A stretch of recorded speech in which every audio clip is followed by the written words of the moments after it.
Hey guys, welcome to Clockwork Noodles. Happy 2024.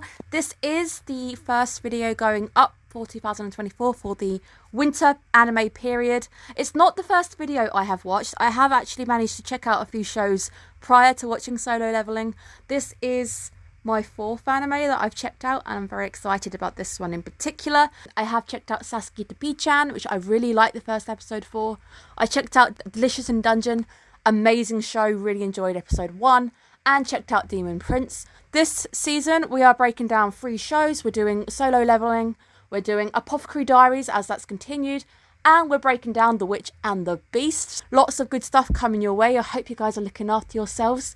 So before we get going, make sure you guys are subscribed. I'm Becca from Clockwork Noodles. Break down anime 3 times a week. We have one lot of VTube stuff kind of going up. Iona, she does the gaming and stuff, so if you're into gaming as well, we are currently playing 60 seconds, and the next video goes up on Monday, so episode number 2. Rules first, make sure you don't spoil the show. I haven't read Solo Leveling, I've not checked out the manhwa or anything. I know nothing about the show. I actually got confused initially during the first episode because I thought somebody else was the MC, but they're not. Please don't spoil it. I do have a channel moderator, but he's mainly moderating Apothecary Diaries because those guys are very hyped to say anything. We're trying to limit the amount of spoilers that you guys have to deal with and I have to deal with.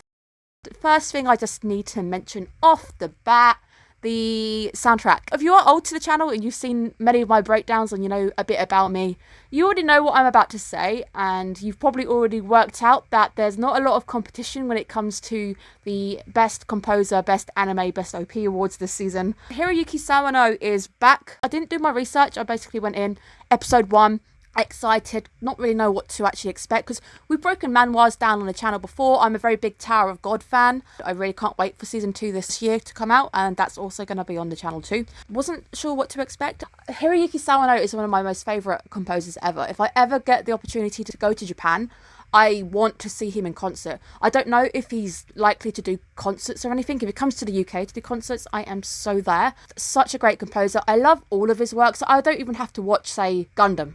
But I have listened to the soundtrack to Gundam, all the stuff that he's done, because it's his work and I really like his work. So I will say the OP for this one is really, really strong. It is the song you hear right at the end playing. Can't wait to actually see the OP. I thought as soon as the music started playing and we were gearing up for this fight, I was like, I recognise this. It sounds a bit 86-ish. And it has a bit of a Attack on Titan kind of vibe, because obviously, same guy. The open is nice, I have to say. It's quite nice just to have a cold open, having a fight, not actually knowing what the hell is going on, not knowing who is who and whether they're the good guys or not. But you've got these guys facing off against these giant ants, okay? That is massive ants. You've got some very nice animation going on. It is production IG, so it looks really good as well. Music rocks and the fight is pretty cool. And then we have these S ranks coming in. They're all ranked according to their strengths.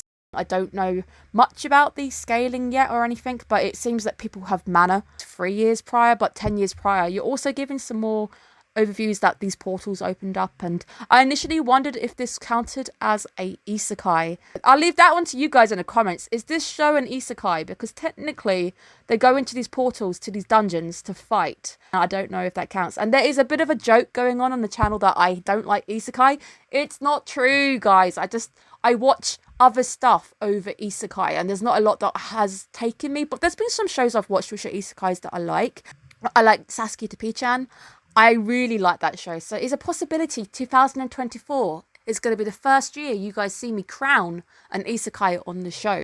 I've crowned a few before. It's just nothing's ever hit number 1. Now, with Solo Leveling, if you guys are saying, yes, it counts as an isekai, it's a really good show that I am actually looking forward to seeing where it went. Up until this point, I was like, yeah, cool, good show. We also are introduced to our MC by this point. We've got, I think his name is Jin. I'm going to call him Jin, but I believe it's Song Jinwoo because they put the surname bit first. We are introduced to him as the weakest warrior amongst mankind. So he is literally the polar opposite of Levi from Attack on Titan, which is cool.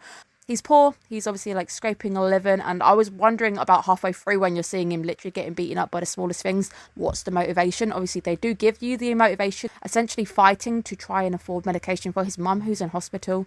There is a missing dad aspect I think they could probably explore a bit later, which they're probably going to do anyway. Keeping him open as missing, not dead, I think is interesting, so he could come back a bit later. The MC is refreshing.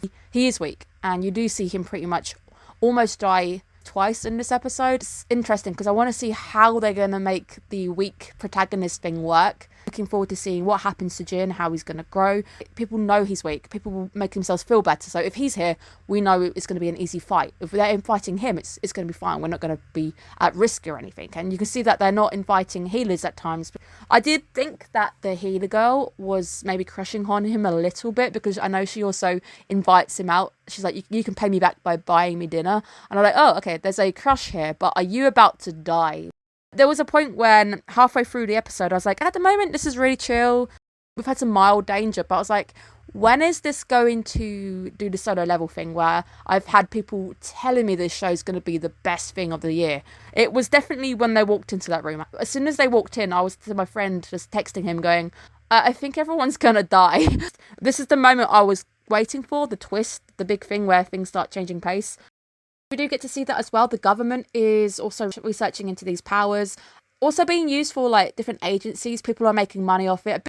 My Hero Academia, I did actually think about that show a little bit, where S rankers, they become celebrities, and you can see one of them having some really cool powers. People are just making money, having different industries, different agencies. You work for us, you work for them. It was nice to see how they were starting to merge their current situation into their lives. So it wasn't just, it's happening in these portals and that's fine, nothing's crossing over. From what I can tell, things kind of cross over. So that's when they get these S-classes in, then people go in for the dungeons and stuff, and then apparently they close once the dungeon and the boss is down. So when they gave Jin the vote, should we actually go further ahead, he made the decision without actually having a weapon to hand, because we saw his weapon get crushed. I know he technically got a crystal, which is hopefully going to buy him another blade at some point. He hasn't got a weapon right now, so it was a very interesting decision to say, let's go ahead. This is a D dungeon. Everyone here is probably D, bar myself. Somebody had already, by that point, I think, said, I don't want to go. 6 people, I think it was 6 people said, we don't want to go. And obviously, his vote was the tying vote. It was an interesting choice for the weakest person to make, despite having no weapon. And then, obviously, things get a lot worse. I just hope that if anyone does survive, they don't blame it on him. It was democracy. There were 7 people who said yes. As soon as I saw the doors, I was like, this isn't a D dungeon. This doesn't seem to be a dungeon you'd expect at a low level. If I was playing a game and I saw those doors, I'd be like, I need to save my game, probably grinding for a little bit, make sure I power up, because those doors are scary. This is a chill fight, and you got a happy face. And then the boss music starts to play, and then his face starts to drop, and then it's, oh, the lyrics are in Latin, and the guy is like the screaming. That's the kind of thing it reminded me of, because as soon as they walked into the room with the blue lighting, and it's cold, and it's very ominous, and the lighting drops, and you're like, oh, okay, this is it. This is where everyone's going to die. This is where it's going to get horrible. And as soon as those doors slam shut, you're like, oh, okay, what are we getting into? I was expecting us to maybe even see everybody die in the first episode, which would have been an interesting first episode. I don't understand how we're going to get out of it, which is obviously is the fun of the show. I don't want to know how to get out of it. I'm going to rack my brains for a week and try and find out how it's going to happen. But I do believe the key to this might be those commandments. I'm not afraid to admit that as soon as he started reading the commandments and Jin started to talk over him, I listened to Jin, I didn't listen to the commandments. I think the first commandment was, you must praise God. Whether it's a case that everyone now dying, because the guy who went to go walk out, he turned his back on the statue. Bet that's a no-no. I bet you're not supposed to turn your back on the big statue or something. And I bet the commandments are technically your hint to how to maybe defeat the giant statue, because I think maybe that is the boss. The boss is everything in that room is just one entity, and because it looks pretty powerful. It only attacked when the guy went to leave, so I do wonder if it was the actual commandments which are going to give us a hint how to actually get a way out of it. Jin's face dropping, realising that he's going to die, is as serious as other nature. It's definitely one hell of a cliffhanger for episode 1. I was wondering why they didn't just like show them all getting wiped out and then quit, but I like the fact that if you hang on a cliffhanger like this, that you're like, oh, there's a chance he might get out, but then you know he's the weakest person, you know he's the weakest human, so it's like, how are you going to get out of this? It's sad because I guess they're not going to have their date. If someone gets out, it's going to be by a miracle. Very exciting. My initial thoughts on the show is I look forward to it. I like the premise. I like the fact that quite off the bat, you are introduced to the power system. People have some powers, and you can see them testing for it. So certain people are given ranks based on like their mana levels and stuff. And I like the fact that they're trying to integrate the mana into electricity is better than like nuke power and stuff. Trying to harness it. It does feel a little bit more My Hero Academia-ish. Can't wait to see where it goes. Hopefully, you guys let me know in the comments below if it's an isekai or not. Does it count? Let me know if you're excited as I am for the show. And I will see you guys again every week. The solo leveling show will be on the Saturday slots, and tomorrow will be the Apothecary Diaries. So let me know in the comments below if you're excited to see where the show goes, and I will see you guys again soon. Have a great day, guys. Bye bye.